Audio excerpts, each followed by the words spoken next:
ครับสบายดีพ่อแม่พี่น้องนะมื้อนี้เป็นวันที่16เดือน4ปี2026อยู่ที่เมืองไสแขวงลมไสช่วง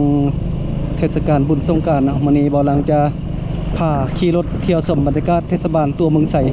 มาเบิ่งว่าชาวเมืองไสนี่จะเล่นบุญสงกรานต์หลายสำใดม่วนหรือบ่คึกคืนสำใดเนาะเดี๋ยวมื้อนี้บ่หลังจะพาขี่รถจักรเลาะเที่ยวชมเบิ่งบรรยากาศตัวเมืองไสเนาะว่าจะม่วนขนาดใดโอ้เขาจะเอาเริ่มพดน้ำกันแล้วตอนนี้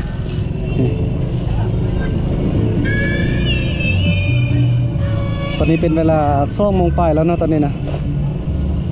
เสียดายที่เบาลังบ่ได้มาช่วงวันที่14กับ15นะน่าจะมีคนไล่กว่านี้เนาะเบาลังเห็นเขาจะเอาทายลงนะอันนี้เป็นวันที่16ก็ลองเบิ่งเนาะว่าวันที่16มื้อสุดท้ายเนาะว่าเขาจะเล่นคึกคืนลิ้นไล่สำใดเนาะแต่ว่ารู้สึกทางด้านหน้านี่โอ้คนเต็มเลยบัดนี้นะ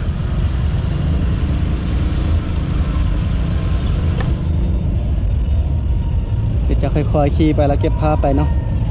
โอ้แถวนี้เต็มเลยแถวนี้เขาจะเอาลิ้นแถวนี้เนาะโอ้ได้3 โมงใส่เนี่ยมันจะพุ่งงามเลย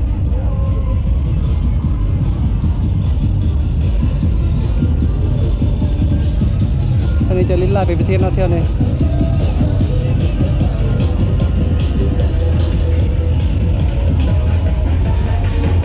เขาจะมารวมตัวกันเล่นบนนี้เต็มทางเลยทางนั้นเลยนะ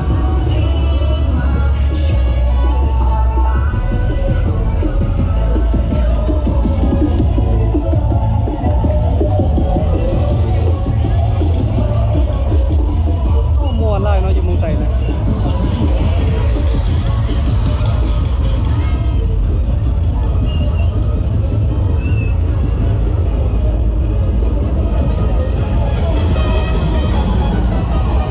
เจ้าหน้าที่ตำรวจเพิ่นมากวดเบิ่งแล้วแต่ก็ฮู้สึกว่ามวนไล่กว่าอยู่มงหุ่นนะก็คืนไล่พอหลังวันที่14อยู่มงหุ่นนี่บ่ได้ม่วนเท่านี้บ่ได้มีคนไล่เท่านี้เนาะแต่ว่าอยู่เมืองไสนี่บรรยากาศโอ้คนเต็มเลยเบาน้อยเศร้าน้อยเขาจะเต็มเลยเนาะเอารถไปจนเอาบ่ได้เลยตอนนี้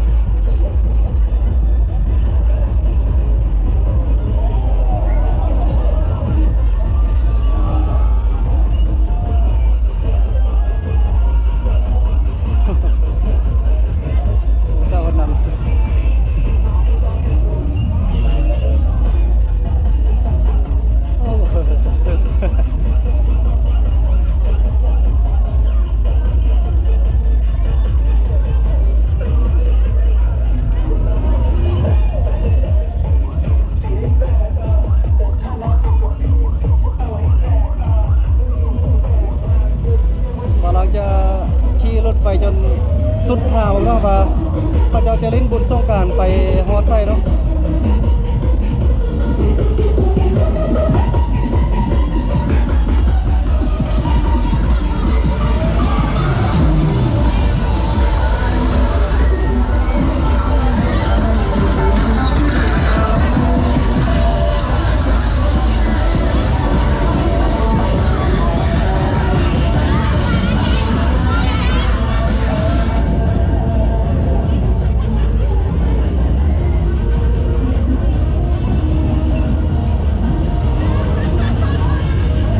ลังนึกว่าวันที่16แล้วยังบ่มีคนเล่นไล่เนาะแต่ว่าที่จริงคนเต็มทางเลย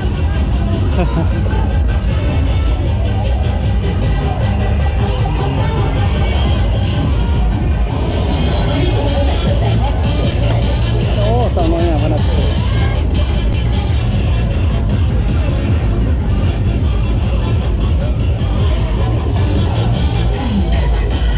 ทางด้านนี้โอ้สาวน้อยทางด้านซ้ายมือนี่มีแต่ผู้งามอ่ะเนาะเอาละเริ่มมั่วแล้วเนาะบอลังกันจะมาเก็บภาพบรรยากาศมาเบิ่งขวมเมืองคุกเมืองก็มาขวมม่วนเนาะอยู่เมืองไสอันนี้เป็นครั้งแรกที่บอลังมาเล่นบุญสงกรานต์อยู่เมืองไสแขวงลมไสเนาะปกติบอลังจะอยู่เมืองหุ่นแล้วก็ไปเล่นวังเวียงดงพระบางแล้วก็เวียงจันทร์เวียงจันทร์บ่เคยตัวเนาะปีหน้าบอลังจะลองไปเล่นอยู่เวียงจันทร์บางว่าจะเป็นยังไงแต่ว่าปีนี้พามาเล่นเมืองไสกันเนาะ บ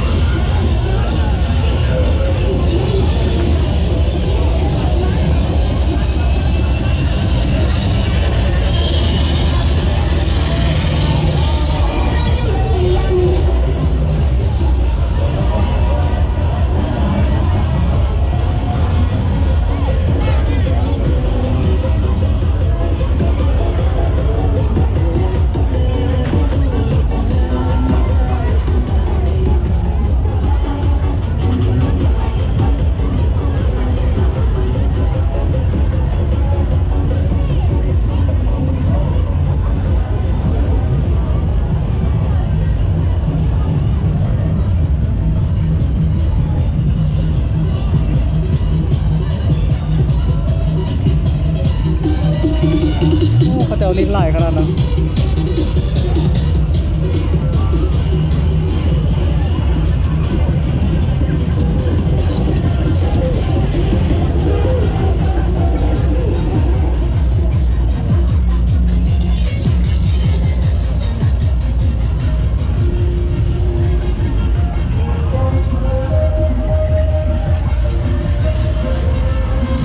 ตอนนี้เป็นเวลาไกลจังหวัด3 โมงแล้วเด้ยังมีคนลิ้นไล่เนาะ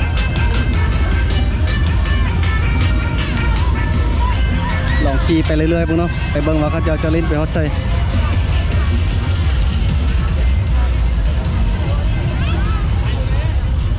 โอ้จะมาสุดอยู่นี่เนาะ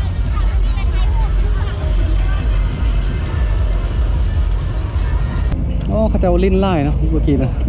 เจ้าหน้าเต็มทางหน้าจะแมนบ้านเจงนี่บ่เนาะบอลังก็ลืมซื้อบ้านบอนทีเขาจะเอาลิ้นนำได้หลายนะเอาเดี๋ยวบอลังชะมาทางนี้เบิ้งไปเบิ้งแต่ละจุดตะลอนว่ามีบอนได้แน่เนาะที่อยู่เมืองไสเขาจะนิยมกันลิ้นไล่ที่สุดตามที่บอลังฮู้มากับแมนบอนที่บอลังขี่รถผ่านมาเมื่อกี้เนาะที่ว่ามีคนลิ้นไล่เป็นพิเศษเลยแต่ก็ลองไปเบิ้งแต่ละจุดแต่ละบอนนะไปเบิ้งว่ามีบอนได้ที่ม่วนนะเดี๋ยวจะขี่รถไปแล้วก็เก็บภาพบรรยากาศไปเนาะหมอสี่แยกวันนี้ถ้าว่าเลี้ยวซ้ายก็เข้าในตัวเมืองเลี้ยวขวาก็ไปแขวงบกแก้วไปลงน้ำทาไปซื่อๆนี่ก็ไปสถานีรถไฟเนาะแต่ว่าเบาลังจะเลี้ยวซ้ายก็โอ้ไฟแดงบดีแล้วพวกนี้อันตรายขนาดเลี้ยวซ้ายเข้าสู่ตัวเมืองบัดนี้นะขี่เลาะเบิ่งเทศบาลตัวเมืองเนาะส่วนบุญสงกรานต์ปี2016เนาะวันนี้เบาลังก็มาคนเดียวนะบ่มีหมู่ครูเข้าเบาลังส่วนใหญ่กับบางคนก็สร้างครอบครัวบางคนก็ไปอยู่ต่างบ้านต่างเมืองเนาะอย่างคนอยู่บ้านเขาเจ้าก็บ่มานำเพราะว่าเฮ็ดเวียกคนละอย่างกันเบาลังเป็นยูทูบเบอร์เนาะเขาเจ้าเป็นพนักงานเนาะเขาเจ้าก็ลิ้นอยู่บ้านเบาลังก็มาผู้เดียวแต่ว่าส่วนหลายก็บ่ค่อยมีบ่ได้มีหมู่หลายนะเบาลังน่ะมีแต่น้อยเดียวเนาะหมู่ยูทูบเบอร์ก็มีแต่เบาคันตุกหรือว่าเบาฤทธิ์เนาะคนที่ติดตามเบาลังมาโดนอาจจะฮู้เนาะว่าบุครูของเบาลังส่วนใหญ่จะเบาลังมักลิ้นกับผู้ใดแดนะแต่ว่าตามที่เห็นเบาลังเนาะใครที่ติดตามเบาลังมาแต่ครั้งแรกน่าจะเห็นว่าเบาลังไปใส่กันมีแต่ไปคนเดียวนะส่วนใหญ่บางทีอาจจะไปเห็นเศร้าๆระหว่างทางกับแวะทักทายอยู่เมืองไทยนี่ก็เป็นจุดเป็นบอลนะแต่ว่าส่วนใหญ่วัยรุ่นหนุ่มสาวหรือว่าสาวเมืองเขาเจ้าก็จะรวมตัวกันลิ้นบอลที่เบาลังขี่รถผ่านมาเมื่อกี้นี่เนาะซึ่งว่าก็อยู่ทางด้านหน้าของเบาลังนี่เองนะไปเบาลังขี่รถอ้อมเมืองมาฮอดจุดเก่าแล้วบัดนี้นะมาฮอดสี่แยกทางด้านหน้านี้ถ้าว่าเลี้ยวซ้ายก็ไปบอลจุดเก่าที่เบาลังเนาะพาไปเบิ่งเขาเจ้าลิ้นสงกรานต์บอลที่มีคนไล่ๆนะถ้าว่าเลี้ยวขวาวันนี้ก็ขึ้นไปวัดภูธาตุไปซื่อๆนี่ก็พุ่นละไปนอกเมืองนะเดี๋ยวเบาลังจะไปกินข้าวกันด้านซ้ายมือนี่เนาะเพราะว่าตอนเช้านี้เบาลังได้กินแต่เฟอถ้วยเดียวเบาลังจะไปกินข้าวเอาแห้งก่อนนะเก็บแห้งไปถ่ายคอนเทนต์รีวิวตัวเมืองเนาะว่าเป็นจังไดช่วงบุญสงกรานต์นี่คึกคืนหรือบ่นะโอเคนะคลิปนี้มาเนี่ยก็ขอบใจพ่อแม่พี่น้องเนาะที่ว่ามาเบิ่งมาชมคลิปของเบาลังเนาะคลิปนี้เบาลังก็ขออนุญาตจบคลิปเพียงเท่านี้ก่อนเนาะเบาลังจะไปกินข้าวก่อนเดี๋ยวคลิปต่อไปเบาลังจะไปถ่ายคลิปอยู่ไสถ่ายคอนเทนต์แบบใดก็รอท่าเบิ่งเนาะส่วนคลิปนี้ก็ขอจบเพียงเท่านี้กันเด้อเจอกันใหม่คลิปต่อไปเนาะพ่อแม่พี่น้อง